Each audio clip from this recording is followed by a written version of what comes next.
The children's audio play box, Toniebox, is a successful and widespread model with content hosting and data collection, lots of data collection. And we have 4 speakers here, Prius, Moritz, Bert-B, and Gecko. And they want to introduce us into the topic. And the first time this year and today, they have met for the first time here. And 4 years ago, they met each other 4 years ago for the first time. And this is the first time they meet in person here on this stage.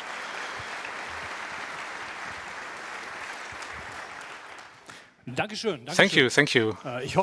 I hope you are here because of the Tony and not because of the iPhone research hack. This is in Hall 1. You're not in the wrong hall. Oh, that's great. Lots of people here. Welcome to the Tony's talk. Who knows about the Toniebox? Okay. All right. Who has one at home and has no children?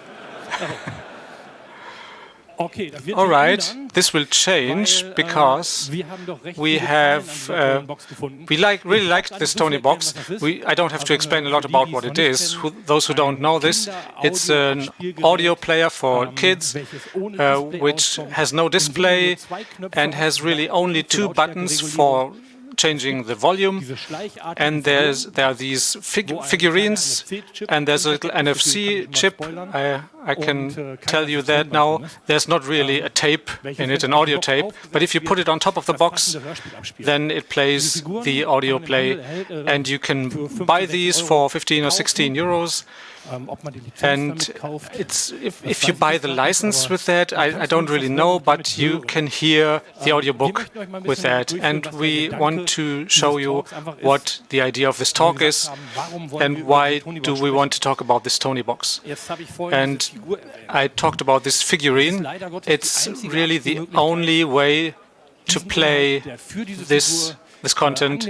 It's the only way to play the content connected to this box, and you cannot really choose freely which content you want to play from your own CDs that you have bought before that, or my Benjamin Blümchen collection that I had bought for my children in the next generation, and to play them on the Toniebox. So there is a way to work with creative Tonys, so-called, and you can buy them for 12 euros and record 90 minutes on that, but you remain trapped in the Tony universe, and you remain dependent on the company of Tonys.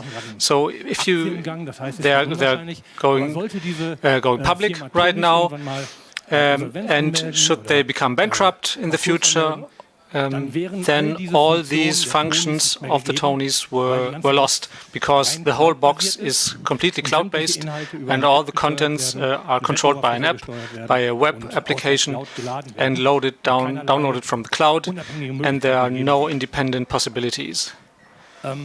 Let's talk about the hardware, and I would like to hand over to Moritz, who talks about hardware variants. Yes, I will give you an overview of the hardware of the Toniebox, and if you look inside, what you find inside. It's really straightforward and clean. If you disassemble the Toniebox, you can see on the top left there's the battery and the loudspeaker below that, and the PCB in the middle, and on the right side are the buttons hidden in the ears for controlling the volume, and the PCB on the right side is the NFC antenna. Okay, so the Toniebox PCB is really clean. It's a 4-layer board, and it is only on one side, the elements, and it has 82 test points that are really enumerated, and there's an onboard Wi-Fi antenna. Other than that, it really makes a solid impression. It's really nice, and you can repair that. If you really messed it up during research, you can restore it easily. And so let's look at the PCB in some more detail. We have the black is the microcontroller. On the version 1, it's a TI, a Texas Instruments chip, and we have the RFID IC. it's an acceleration sensor. If you hit it, and the box will know that, and the audio chips on the left side, and a small flash memory, and the SD card holder on the bottom. And there's a charging regulator and a DC converter and LDOs for creating voltages for the. So they seem to having technical trouble in the hall. We can still hear them, but it seems the PA has gone off.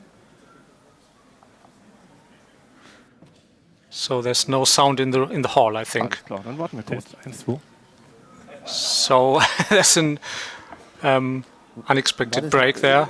Ja, aber ich möchte das nicht strapazieren. So, dann, ja, genau. So there are interfaces in the widest range. It's an RGB LED, a headphone jack, battery plug, and the connector for the ears, for the buttons, and for the loudspeaker on top. And for research, there's a debug interface, there's a Tag Connect interface, a Tag Connect. And let's take a look at the microcontrollers. There are 3 different microcontrollers, and there was the TI CC3200, but the chip crisis also hit Tony, and there was a few boxes with the CC3235.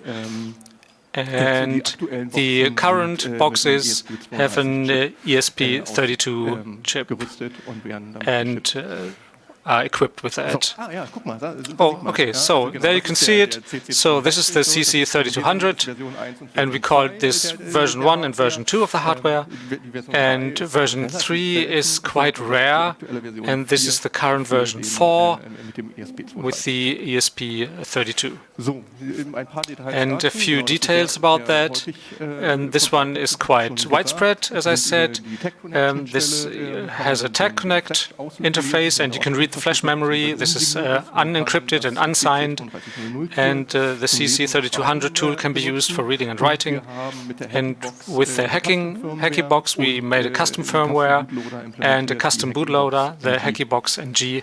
And the CC3235 is rare. The Tag Connect debug interface is locked out, and we can use an SOP8 clip and access the flash directly. And you can find that the certificates are unencrypted, but the firmware is encrypted and signed. And with the CC32 tool, we can manipulate the flash dump and look at it. And this is the current box. This has a UART interface, and with the tool with the ESP tool, you can really access it. And so another technical problem apparently in the hall.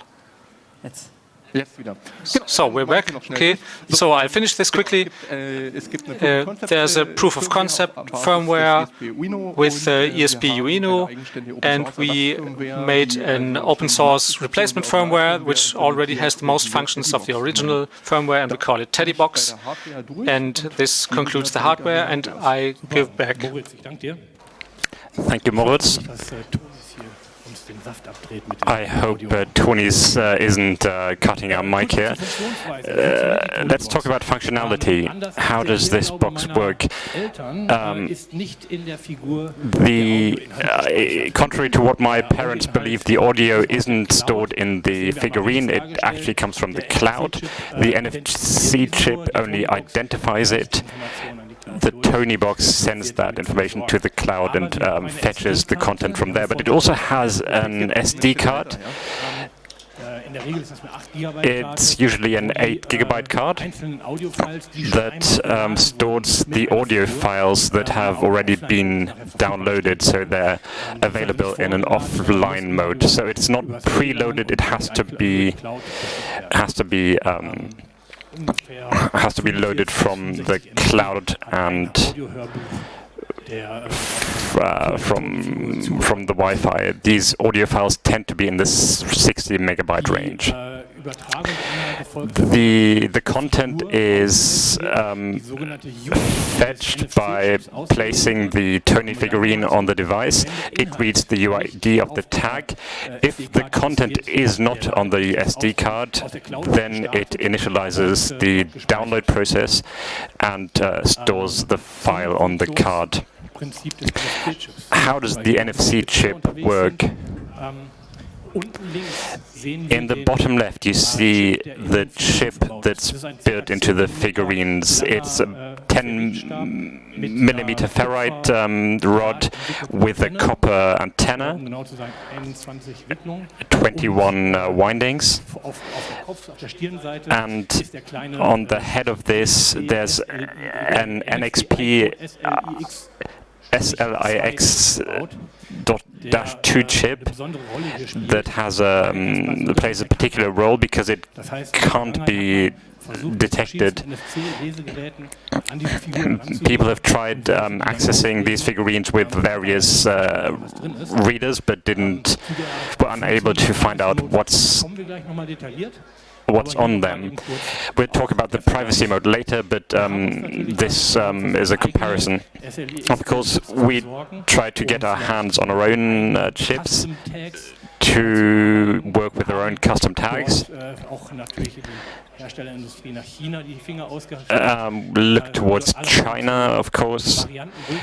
Tested a lot of variants, none of them worked, until we found the SLIXL tag as the only usable chip. But on the way, we also found fake SLIX chips that we identified in our analysis. NXP found this very interesting. We sent them some of these fake chips. The media have been writing about how these chips have been infiltrated by hackers who downloaded the newest data sheets of these chips to produce their own fake copies. This crossed our paths. Here's a comparison of the two chips, and under the microscope you can see difference in how these are built, but that's not particularly interesting for our purposes. I've already explained the privacy mode, or I've mentioned the privacy mode. What does it mean, Gego? It sounds very ominous, but it's a special mode of these chips where they're put into a silent mode, and it reacts to nothing except for the command to unlock from this privacy mode. The method behind this is very special. It's a very high very high security level. You request a random number and then send a response, and it's very trivial. This is the mode that is being used by these figurines to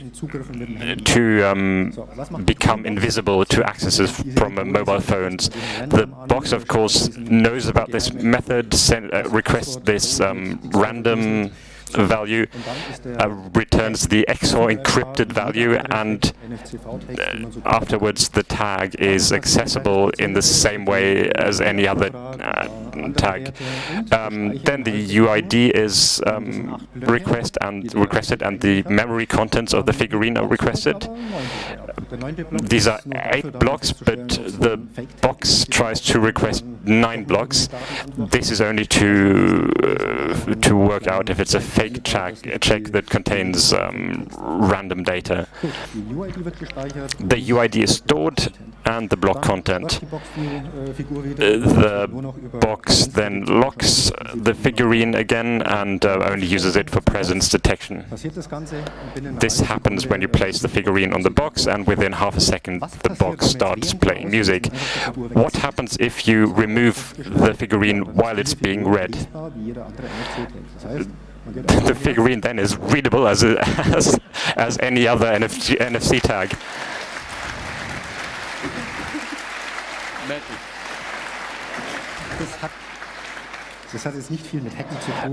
There's not a lot of hacking involved. Yes, there is. A child could do it. Whether this works as intended by the company that developed it, we have no idea. But after you've done this, you can read it with a phone, but you cannot emulate it.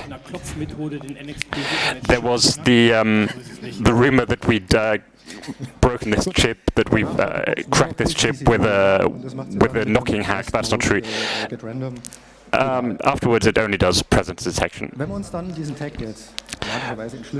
When we look at this decrypted chip, you can use sysinfo to check what's in the UID.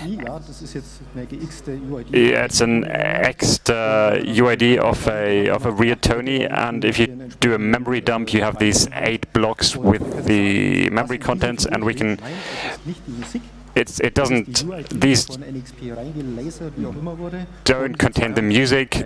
They contain the UID that was lasered into it and random memory contents. We didn't found any structure to it. You'd have to look at thousands of Tonys, but who would do that? If you were to do that, you would find that it's indistinguishable from random data. But this has allowed us to identify the figurine, and now we can use the usual tools like Proxmark. But it's not quite that simple, because we've learned about this privacy mode. It has to be deactivated. All right, well, we'll reverse engineer it. Proxmark is a well-known hacker tool.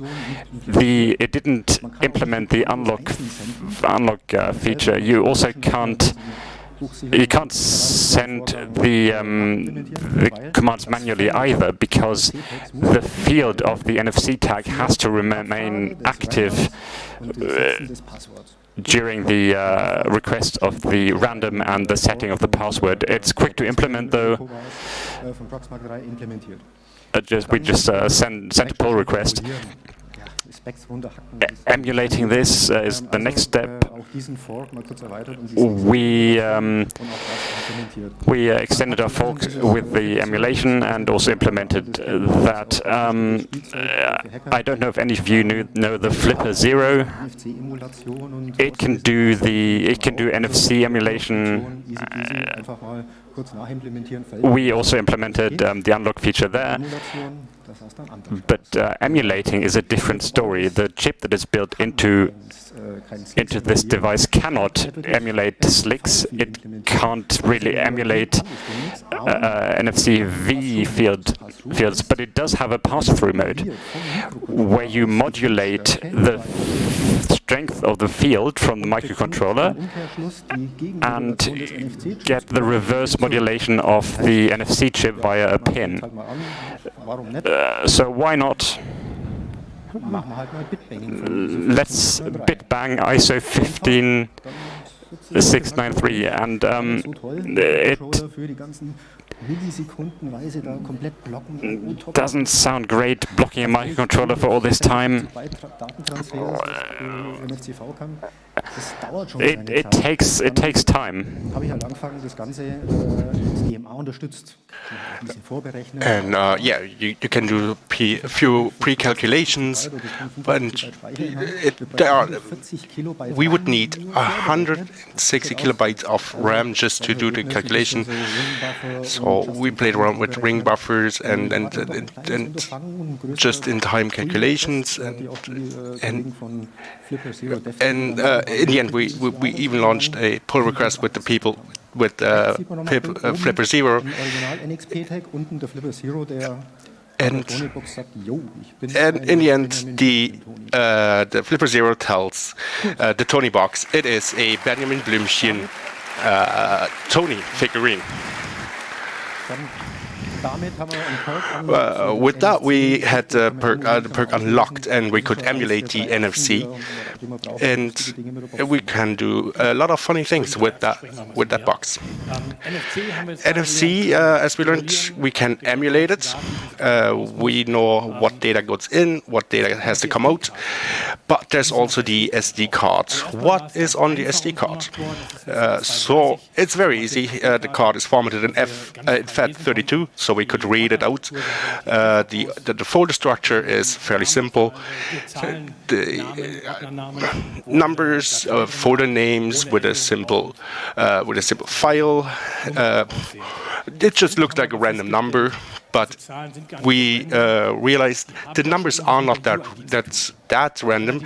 They are somehow related to the UDID, and we could use it as file name, and so based on the folder name and the file name, we could conclude what the UDID would be. So we look for custom tags that have a UDID, and we first try to just rename it, and in the offline mode we could play them back. So what else is on the SD card? The file itself is on the card. So when you look at the file itself, there are 4 kilobyte blocks with various content. The first one was just buffer information that was adjusted to the Tony chapter markers and an audio ID and a hash value. We didn't find a clear name of the Toniebox or an order number or something that would identify the content. Otherwise, we only had the audio ID.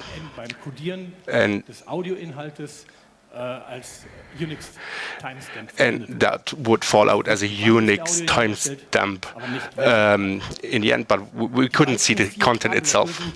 The other 4 blocks are outputs files, very straightforward, simple audio files. So we just had to cut off the first block, and we could use the OGG and Opus files straight away. With that information, we started just converting our own content into OGG Opus, replaced the header, and tested that on the Toniebox.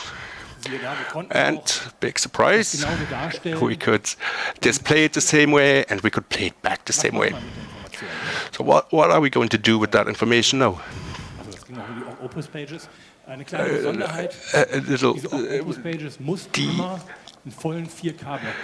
The OGG Opus blocks always had to be exactly 4K. We always had to make sure the last block is ending in that 4K block. It must not end in an audio file, otherwise the box would stop playing back the file. So now we had the file analyzed. We wouldn't say decrypt because there was nothing to decrypt, but we know how the RFID is working. So what are we going to do with that know-how? Let's just build a little software that allows people to play back their own content on the box. So, Teddy Bench. First, we need access to the SD card. And now we take a look at how the Toniebox is built and how easy it is to access the SD card that is built in. Das ist ein Bajonettverschluss. Bayonet close. So ideally you just press it on a hard floor, turn it around, and then it jumps out. Just one screw to unscrew. Big greetings to the hardware designers. I never saw a product that is as easy to repair and to maintain as the Toniebox. It's also great to mention this.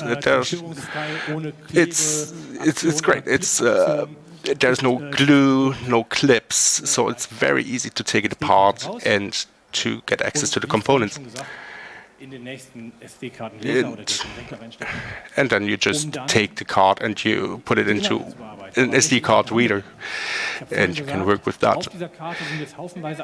So what is on there? We know there's a bunch of files that we can't really work with. So we started with building a database over all audio IDs we could find, and try to map them to the UDIDs to the.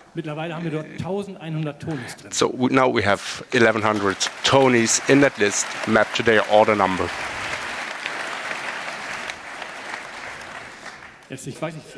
So I don't know.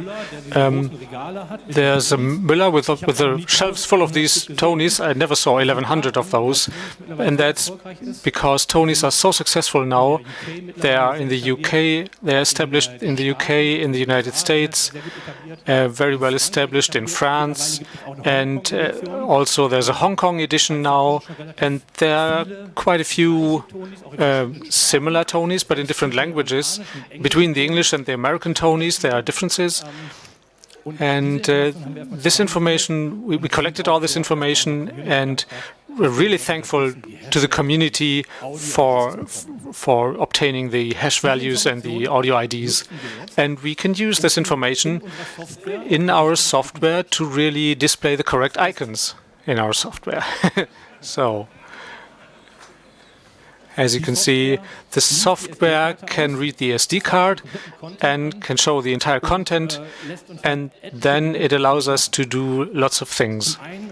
For once, there's a simple step. The UID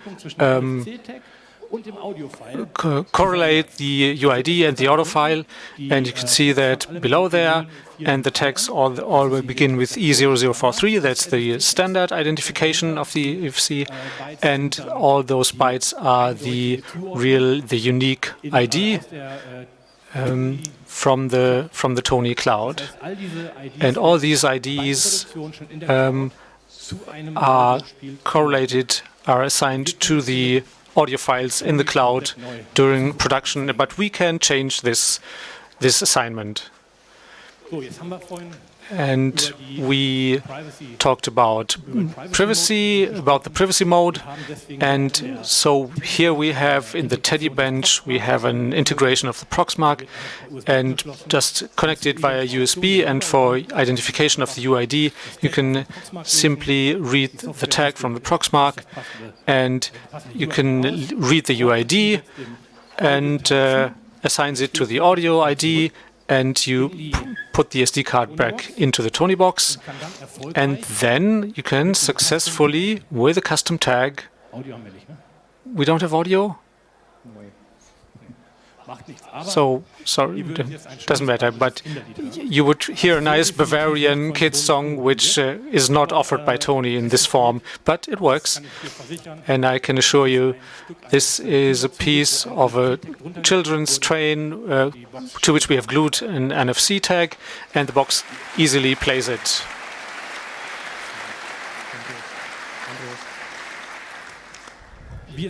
We ourselves, it was the first time we met in person today, and we are organized in a Telegram chat group, which has 800 community members now. They are all messing around with it, and we have some examples here. And we have these Pawn Patrol figurines, and they were made before Tony offered these officially.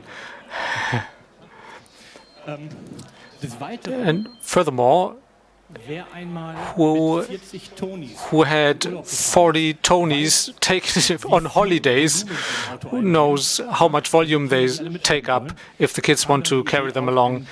And so we had the idea of making a travel Tony or a coin token, and we just have a 40 millimeter coin sheath and put the NFC tag inside it, and you can see the blue ring in the bottom, and there are little discs in the magnet, and they have the exact content of the original Tony that you have at home, and then you can save a lot of space when you're on the road. Here you can see the travel Tony, its component parts, and these are just these coin tags, and we have 3D printed tags or laser cut tags, and everyone has their own favorite method of wrapping the content in a nice way for the kids. And now we heard about two aspects, but then there's the cloud, and we'd really like to talk about that. Yeah, I'll take over. Yes, thank you. The cloud is built up quite simple, if you understood it. The road to that was rather rocky, but it's really just HTTPS, and the authentication is done with a client certificate instead of username and password, and the box also checks if the counterpart is really the Tony server. Otherwise, so we just can't do a man in the middle, but with a changed certificate we could do that. And the first part of the interface is just a simple get, and we get the current time of day from the server, and then we can load firmware updates. And then we just talked about it. The Tony figurines have some memory, and that memory is used as a password. And over the V2 content interface to download that, and then also so you can see the Tony image if you open the app. And there's the version 1 interface without authentication to download system sounds. And the third block, this is most interesting, the freshness check. If you press one ear quite a long time and the box does something and then pings, and then the box checks which content is current and marks the not current content for deleting, and then you can just delete it. If you have creative Tonys, you can delete your own content, and then you can reclaim the space. And we completely understood the Toniebox, and all doors are open, and we thought, what can we do with all our knowledge? So we built our own cloud with a little bit of C and a little bit of side of Docker, and then we have our own Toniebox cloud server, which sits between the Toniebox cloud and the Toniebox, and it looks perhaps like this. And of course, the tonys.json is used again. And the use for someone who is tech savvy is quite simple. If you only need to download the certificates from the box, and the certificate authority replace the certificate authority by your own certificate authority of the Teddy Cloud server, and you can via a TAF file created with Teddy Bench or via the web interface, you can create your own files and download to the Toniebox. And there's a pass-through function, but you can also put in an original Tony, and then the content is stored in our Teddy Cloud, in our own cloud, and downloaded to the Toniebox. And as a little goodie, we have an ESP32 function, but we need physical access to the box, and this doesn't really work via the network. Would be nice, but that's currently not possible. And we saw in the firmware that there is a second domain between the domain for the data communication, and that is RTNL. And this function is called everywhere in the firmware, really everywhere. And you press the button, press the ear, and there's a request sent, and you put a figurine on it, and there's a request, and you change the volume, there's a request, and it's all encrypted. And if you install it first, the interesting data is transmitted. And we really thought, we already have the data, let's do something with it. And we really put it into the Home Assistant and in MQTT.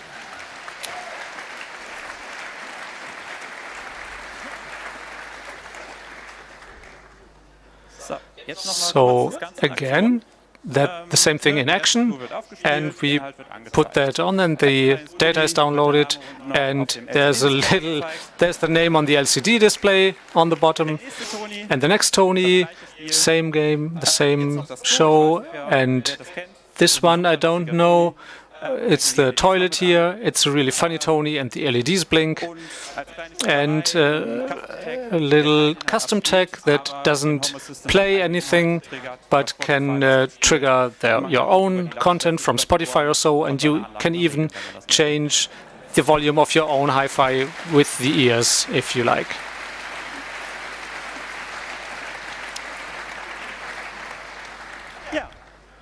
Okay, so I give back to Gecko about data protection. It's all safe, it's all encrypted via HTTPS.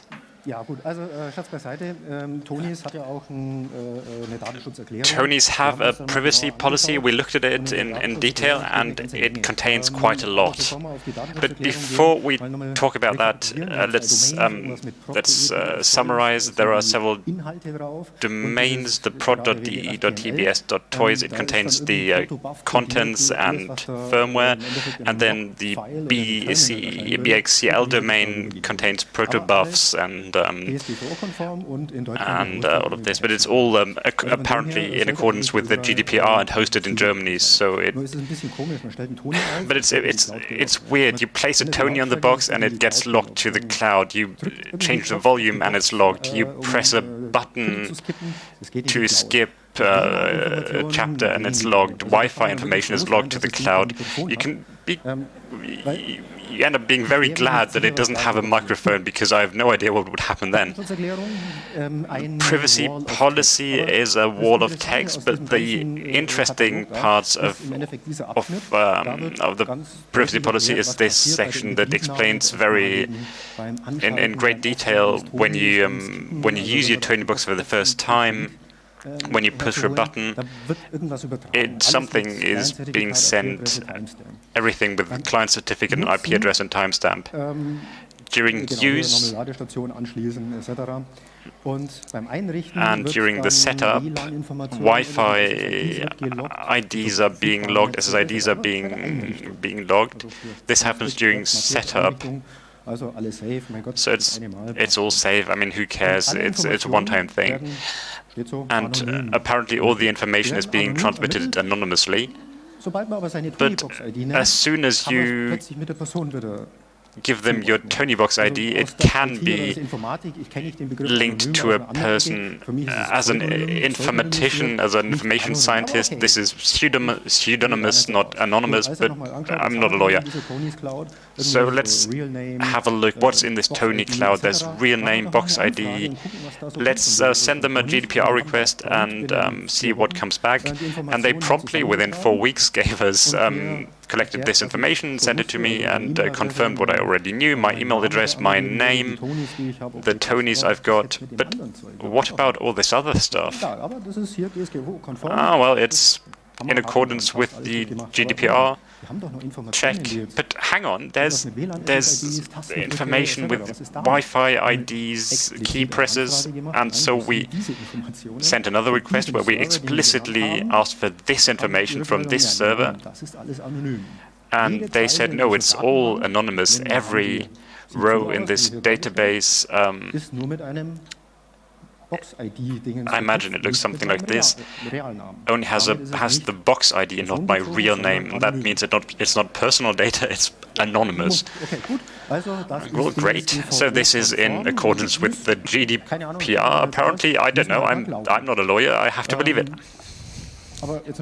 But hang on, you don't have to be an information scientist to realize that there's a way to combine several tables, like with an SQL outer join, maybe. No, as I said, it's in accordance with the GDPR. We're not lawyers. This is not our field of expertise. This might be true. I have no idea. But then we noticed something else. There were these names in these RTL logs. There were like SSIDs in our vicinity being sent. ESP32 has this way of creating a fake SSID. So let's do it with our box. What happens when the box sees these SSIDs? Bam! All the information that you can see here is being transmitted. This is my guest Wi-Fi, which I never gave to the box, but also these fake Wi-Fis, if you can read this and so on, are being transmitted. But hell, it's all anonymous apparently. But if you don't want this information to be constantly transmitted, you might want to use some alternatives. And we prepared some alternatives that we would like to mention to you now. Hackybox and Hackybox NG is the custom firmware and custom bootloader that we wrote for the 3200 chip. This is more of a proof of concept. You can download custom firmware to the flash and to the micro SD card. It's really useful. You don't always want to open up the box, connect the tag connector and so on to change the firmware. And it's useful for repairing a box because you can check if the audio interface works, does RFID work, is the battery all right. You can do a 24-hour test, check how long the battery lasts. A bootloader would be great as well, and we implemented that too. We said, all right, we're going to install a preloader in the flash of the box that simply writes one file on the microcontroller, and you can now change things on the micro SD card. You don't have to change the flash. You can also start the custom firmware, and then you can also do live patching, so the original firmware is still there. You can activate the patches you want in a config file and say, hey, privacy mode should remain turned off and not be turned on again. But we also have other tags. I'll call them the SLI group. And it removes the check via the UID group, via the blocks, so you can use all the blocks. You can hard block the cloud if you want, and you can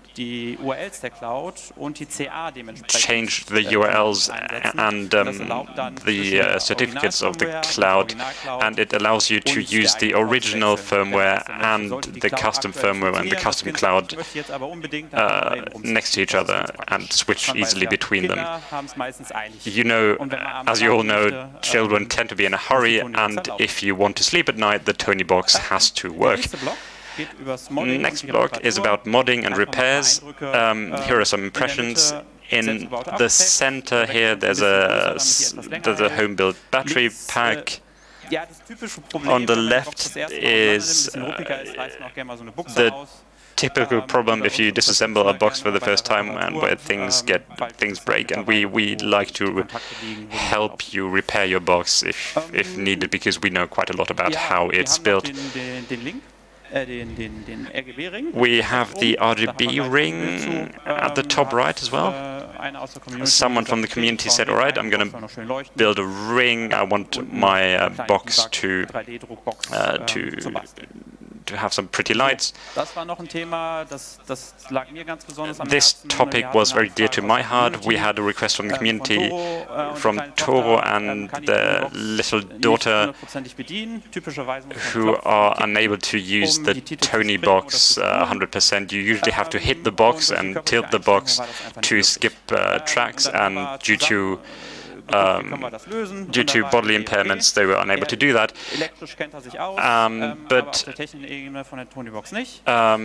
electrically, he's pretty savvy, but not with the hardware part of the box. So we ended up building a microcontroller, an emulator for the accelerometer, and added some buttons to the box that would allow you to skip the tracks.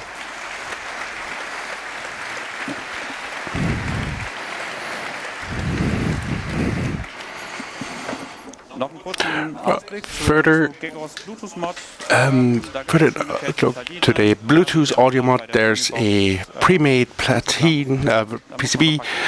You just have to add a few small cables and wires, and you can see that on his blog. If you're curious, just take a look at that. And I'm heading over to Cambridge. So now all four of us have spoken now, and we have so much content, and we're running out of time. So therefore we didn't introduce ourselves so far. But I'd still wanted to introduce the team. So let's start with Gego, who did the reverse engineering of the hardware. Many hardware reverse engineering.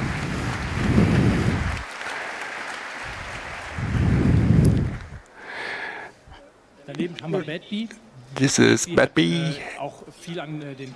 He worked at the custom software and helped with the hardware reverse engineering. And he helped me in figuring out the data management and build up the database, and started with me the teddy bench, what you saw earlier. Moritz, he was the man who made it possible to repair the Tonieboxes, because he identified the chips. Even before we met him, he had a complete list of these. And if I would take a look at your files, I would find the PCB. And he's the reason you won't find a defective Toniebox on eBay anymore. When we started, you could find some for 10, 15 euro that were just like cosmetical damage, like broken ears and whatnot. That was very helpful for us. But up until now, it's basically impossible, because thanks to our documentation, the community is able to repair them, and and everybody is able now to repair their box at home and can continue to use them.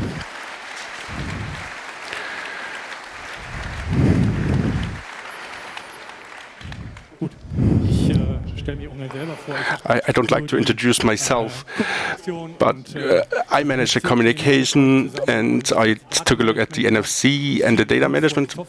I tip my hat in for all of you for the software work, because I only watched that part and did a little bit of testing. But I think as a team, we mastered that challenge.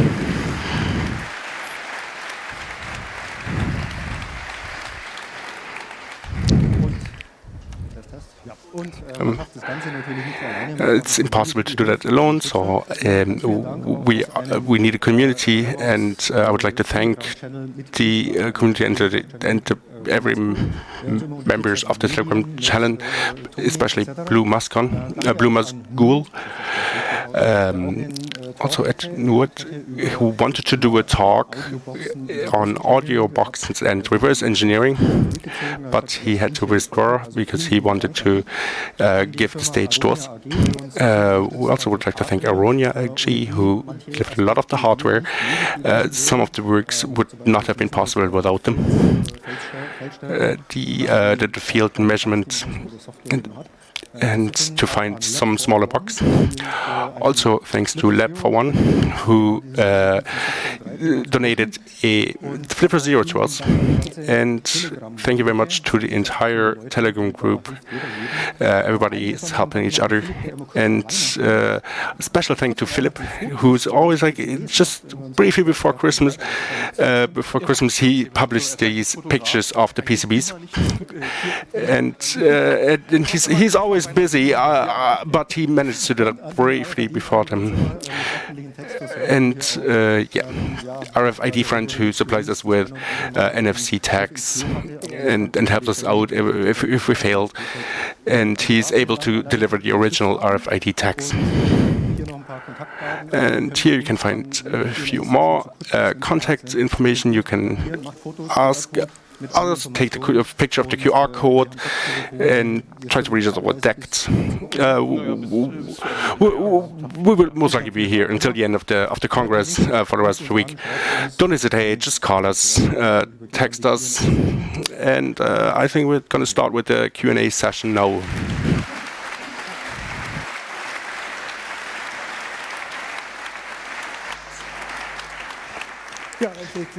Ja, vielen Dank. Thanks a lot to the Toniebox people, and sorry for the audio dropouts, and their silent fire alarms, and the PA is put down for the, and it's only in the hall here. The stream went through, but there was just the audio is muted then in the hall during the silent fire alarm, but so sorry about that.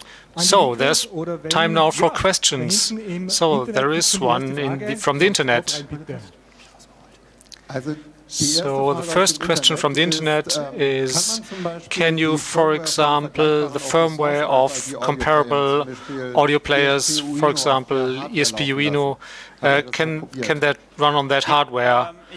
Yes, I tried that. I ported ESP Uino to get acquainted with the hardware, and it runs rudimentary, but not really very stable. So we have really been implementing Toniebox and make our own firmware that replicates the original firmware, but adds additional features, for example, for inclusion and for another remote control. But ESP Uino runs sort of. There need to be some tweaks, but we should emphasize that there is no hardware ESP Uino box that is so cheap. You can get that for 79 euros or something. There's charge management, charger, and all self-made solutions are much more expensive. Yes, thank you. Microphone number 4, please. Okay. Yes, you said you reverse engineered the firmware. If you use the ESP32 firmware, what software did you use? Because there's no really good extensions there. For the ESP32, we didn't really do a lot of software reverse engineering, but we have used RDI Pro. It's a plugin for the Extensor microcontrollers. I think it's a Python plugin. It runs for me, and I looked into it a little bit, but it's just look at it a little bit. But the functionality was the same as with the CC boxes, and the peripherals isn't offered there. You have to really look and read the data sheets, but it's pretty straightforward. And the debug function with unique IDs, you can always see there's a debug message, and you can look at that in the coding. And the CC boxes, I also did that with the same tool. Okay, microphone number 2, please.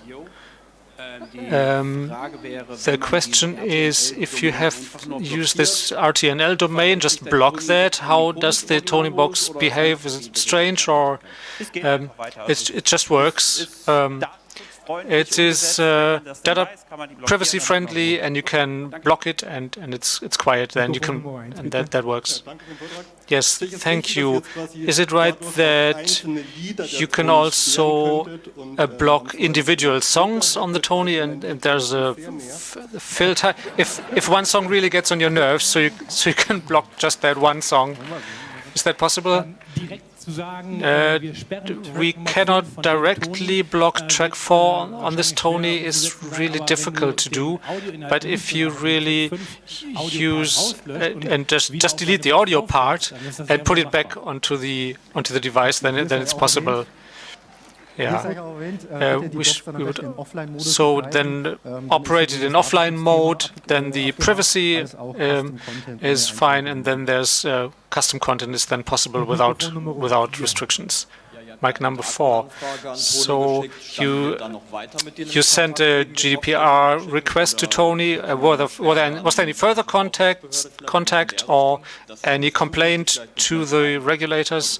So maybe that is going to be changed. The first part, yes, I sent them another request, and I told them how I got the data, and they really respect that. They really had two legal people for me, and they talked to me for an hour, but they really couldn't say anything other than it is compliant with the GDPR, and there are no personal data or indirectly personal data, but there is no court decision, and therefore that is not personal data. But that was the only contact that we had, and we really had a request after the request if I could talk to someone who can really tell me anything substantial, and that was 4 weeks ago, and there was no further response.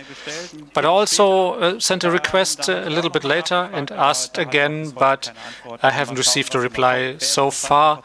It's interesting. Maybe we'll see what happens in the future, but there are two further statements about the RTNL data. When we asked how we could see the log data, and they said, oh, that was really difficult to really send them all, and they really said those were proprietary data, and so it was because it was anonymous except the box ID, so they were their own proprietary data. So from external, from the internet, there's another question? No. Then mic 3, please. Is there a limit for the size of the SD card, or can I put a terabyte SD card in it? We really experimented a bit, and it depends on the box. The first variant is very picky. 64 gigabytes or even 256 gigabytes works, but not every type. Depends on the manufacturer. The SP32 is less picky, and you can use different cards, and you can find the cards that we tested, but the size is probably not really relevant. It's always FAT32, just simple Windows formatting, nothing fancy. So now there's something from the internet. The internet wants to know the log files, are they collected offline and are then transmitted when the box is back online? No, logs are transmitted in real time if there's a connection, and if there is no connection, then nothing is transmitted, nothing is stored, there's no cache or anything. So if the box is offline, then no data is collected for that period of time. Everything is only in real time. Mic number 2, please. So this RFID privacy mode, is that really a special Tony thing, or is that a standard? It's a standard. It is used in the clothing industry, for professional clothing, and whoever was in a works council or in a big company talked to the works council, and they really